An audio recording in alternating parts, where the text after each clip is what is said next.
नमस्कार दोस्तों, स्वागत है आपका आपके अपने यूट्यूब चैनल मनफ स्टोरीज में। चलिए आज की कहानी शुरू करते हैं। शहर के सबसे बड़े अस्पताल में इस समय हड़कंप मचा हुआ था। अस्पताल में धनाढ्य और समाज में अच्छी रसूख रखने वाले परिवार की बहू को डिलीवरी के लिए भर्ती किया गया था। सो बहू के मायके और ससुराल पक्ष के सभी लोग अस्पताल स्टाफ से बहस कर रहे थे। बहस धीरे धीरे झगड़े का रूप लेने लगी थी। अस्पताल बहुत ही महंगा था। सभी रोगों के विशेषज्ञ इस अस्पताल में कार्यरत थे। अस्पताल के प्रबंधक मालिक के सामने सेठ हरदयाल क्रोधित मुद्रा में खड़े चीख रहे थे। कहाँ है हमारे खानदान का वारिस? किसे बेच दिया? कहाँ गायब कर दिया? मैं आपके इस चिकित्सकीय व्यापार को बंद करवा दूंगा। आप जानते नहीं मुझे? अस्पताल के मालिक प्रधान डॉक्टर सर्वेश सक्सेना ने करोड़ों की लागत से चिकित्सा का व्यवसाय शुरू किया था। उनके इस विशाल एयर कंडीशन अस्पताल में पहले भी कई तरह की अफवाहें उड़ चुकी थी, लेकिन वे सारी अफवाहें हवा होकर इसलिए रफा दफा हो गई क्योंकि दूसरे नर्सिंग होम्स और सरकारी अस्पताल से गरीब मध्यम वर्ग की किडनी आंखें निकालकर यहाँ लाई गई थी और बड़े लोगों के शरीर में लगाई गई थी, करोड़ों रुपए लेकर के। लेकिन इस दफा मामला दूसरा था। इस निजी अस्पताल में कोई गरीब और मध्यम वर्गीय आदमी तो आने की हिम्मत ही नहीं कर सकता था। सब धन कुबेर, व्यापारी, राजनीतिक, प्रशासनिक क्षेत्र के उच्चतम लोग ही आते थे। इस बार सेठ हरदयाल की बहू को लड़का हुआ था और उन्हें लड़की दी गई थी। सर्वेश सक्सेना ने लगभग गिड़गिड़ाते हुए कहा, सेठ साहब, आप लोगों के लिए हम क्या क्या नहीं करते। क्या आपके साथ धोखा करेंगे? यकीन मानिए, लड़की ही हुई थी। नर्स ने गलती से फॉर्म में लड़का लिख दिया है। मैं कुछ नहीं सुनना चाहता। मेरे खानदान में आज तक लड़की पैदा नहीं हुई। मेरे चारों लड़कों के यहाँ दो दो लड़के हुए हैं। खुद मेरे पिता के 4 लड़के थे। क्या आप हमारी वंश परंपरा को झुठला देंगे? लड़के होना हमारे खानदान के जीन में नहीं है। हमें हमारा बच्चा वापस करो और जिसकी लड़की है उसे वापस करो। मैं अभी नर्स को बुलवाता हूँ। सर्वेश सक्सेना के पास रखी घंटी बजाई। चपरासी दौड़कर अंदर आया। उसे देखकर सर्वेश सक्सेना ने कहा, कौन सी नर्स थी डिलीवरी वार्ड में? तुरंत भेजो। पल भर में नर्स प्रकट हुई, डरी सहमी घबराई सी। तुमने डिलीवरी करवाई थी? Yes sir. क्या हुआ था? जी, बेटी। फिर फॉर्म में बेटा क्यों लिखा? सर, गलती से। हरदयाल चीख पड़े, गलती से नहीं हुआ कुछ भी। तुमने सही लिखा है फॉर्म में। ये बताओ, कितने रुपए मिले तुम्हें बच्चे को दूसरे को देकर लड़की रखने के लिए? मैं तुम्हारी नौकरी खा जाऊंगा, तुम्हारा कैरियर चौपट कर दूंगा, जेल भिजवा दूंगा। सच सच बताओ, कहाँ है हमारा पोता? सर, लड़की ही हुई थी। मेरा विश्वास कीजिए, गलती से लिख दिया जल्दी जल्दी। तुम ऐसे नहीं मानोगी। हरदयाल चीखी। फिर पलटकर डॉक्टर सर्वेश से बोले, मैं आपको चंद घंटों की मोहलत देता हूँ। अपनी गलती सुधार लीजिए, वरना परिणाम भुगतने को तैयार रहिए। गुस्से में लाला हरदयाल बाहर निकल गए। जिस कक्ष में उनकी बहू थी उसके बाहर उनका परिवार खड़ा था। उन्होंने कहा, यहाँ रुकने को किसी की जरूरत नहीं। सब घर जाओ, मैं अपना पोता लेकर ही वापस आऊंगा।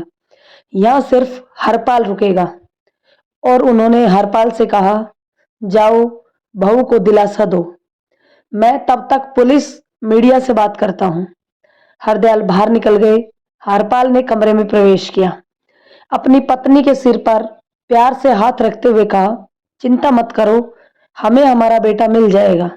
हरपाल की पत्नी पार्वती ने कहा, अब इसी बच्चे को अपनी किस्मत समझकर स्वीकार कर लीजिए।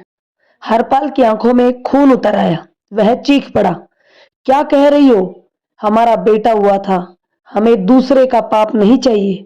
हमारे खानदान में सिर्फ बेटे पैदा होते हैं। अगर बेटी मेरी भी होती तो भी मैं नहीं अपनाता। क्या मुंह दिखाऊंगा अपने खानदान को? अपने पिता के सामने क्या कहूंगा? ये कि बाबूजी, मैं लड़की का बाप बन गया। क्या इज्जत रह जाएगी मेरी अपने भाइयों के बीच? कभी बंटवारा हुआ तो क्या मिलेगा बाबूजी से? कानी कोड़ी भी नहीं।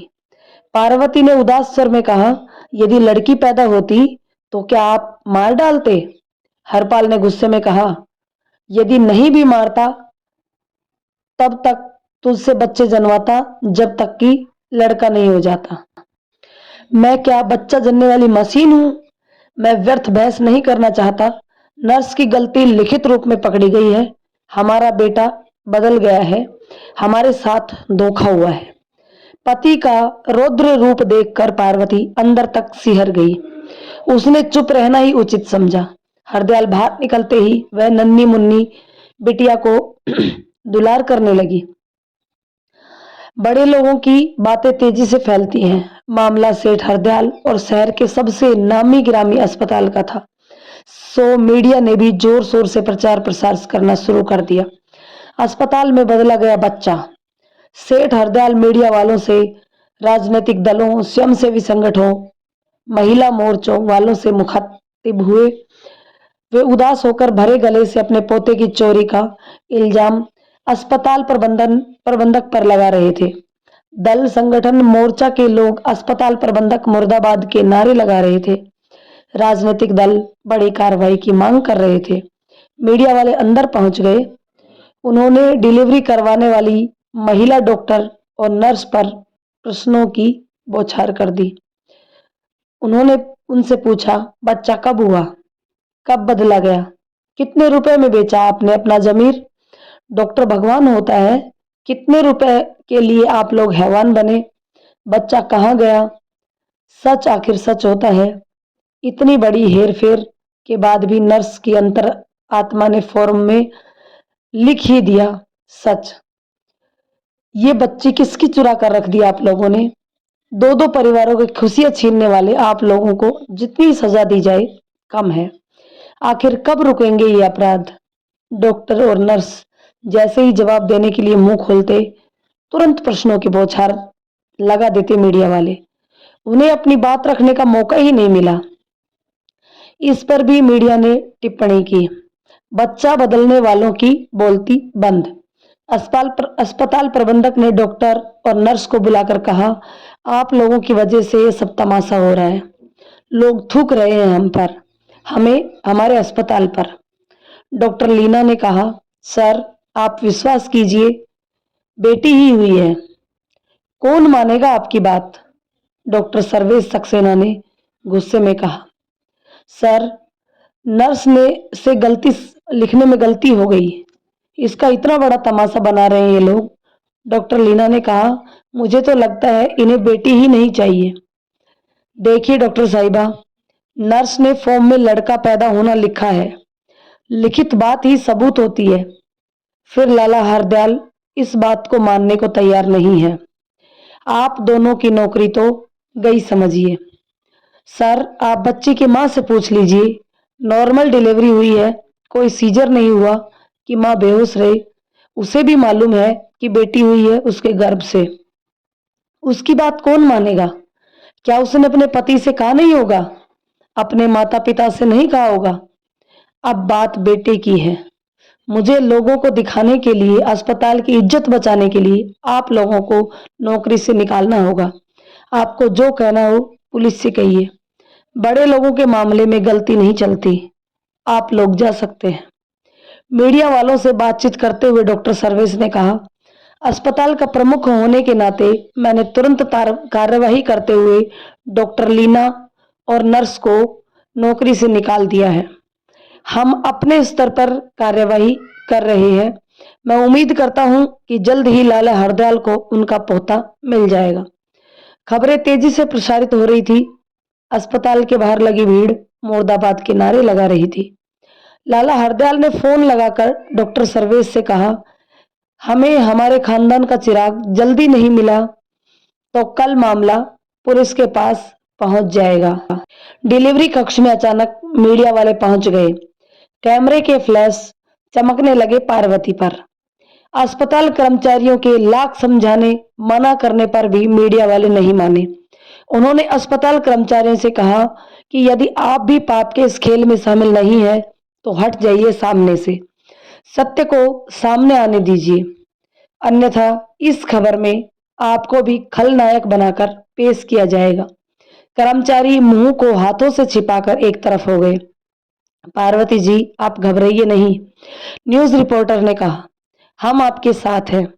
हम आपको इंसाफ दिलाकर रहेंगे।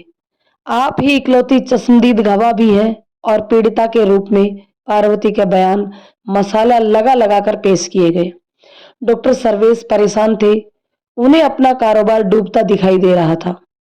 कुछ देर वे आंखें बंद किए व्हील चेयर पर पड़े रहे। फिर उन्होंने सरकारी अस्पताल में पदस्थ अपने डॉक्टर मित्र को फोन लगाकर पूछा, किसी महिला की डिलीवरी हुई है 2-4 घंटे पहले? लड़का, किसी को दूसरी तरफ से आवाज आई, हाँ हुआ तो है, एक औरत का सीजर हुआ है, अभी भी बेहोश है, बच्चा पहुंचा दूंगा, लेकिन मामला बड़ा है, रुपया अच्छा मिलना चाहिए। सर्वे सक्सेना के चेहरे पर कुछ राहत के भाव आए।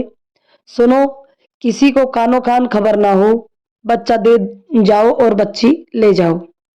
दूसरी तरफ से फिर आवाज आई, अभी तक उसके घर के लोग नहीं आए हैं, जल्दी करना, मैं बच्चे को भिजवा रहा हूं अपने विश्वसनीय आदमी के हाथों। Okay, thanks doctor. पार्वती नन्ही बिटिया को दूध पिला रही थी। तभी डॉक्टर सर्वेश, लाला हरदयाल का पूरा परिवार और पीछे पीछे मीडिया पार्वती को बधाई देते हुए बोला, मुबारक हो, आपका बेटा मिल गया। नर्स ने बदल दिया था, हमने सख्ती बरती तो उनने मुंह खोल दिया। ये रहा आपका बेटा। डॉक्टर सर्वेश ने बेटे को पार्वती के पास रख दिया। लाला हरदयाल और उनका परिवार खुशी से झूम उठा। मिल गया माँ का लाल। मीडिया ने ब्रेकिंग न्यूज शुरू कर दी। जैसे ही पार्वती के हाथों से उसकी नवजात बिटिया को लिया गया, वह बिफर पड़ी। माँ थी वह बेटी की। पार्वती क्रोध से चंडी बन चीख पड़ी, खबरदार जो मेरी बेटी को हाथ लगाया। मैंने बेटी पैदा की है, कोई गुनाह नहीं। जिन्हें बेटा चाहिए वो तलाक लेकर अपने बेटे की दूसरी शादी कर दे। ये मेरा खून है, ये मेरी बेटी है। किस माँ की कोख उजाड़ कर उसका बेटा ले आए, वापस करके आई है। सेठ हरदयाल ने अपने को आसमान से गिरता महसूस किया। पार्वती का रौद्र रूप देखकर हरपाल की भी हिम्मत न हुई कुछ कहने की। अपनी बेटी को सीने से लगाए पार्वती रणचंडे के मुद्रा में थी। अस्पताल में सन्नाटा छा गया कुछ पल के लिए। दोस्तों, ये कहानी आपको कैसी लगी कमेंट करके जरूर बताइएगा। यदि कहानी पसंद आई हो तो इसे लाइक शेयर करें, और यदि चैनल पर नए हैं तो प्लीज चैनल को सब्सक्राइब जरूर कर लें। धन्यवाद दोस्तों।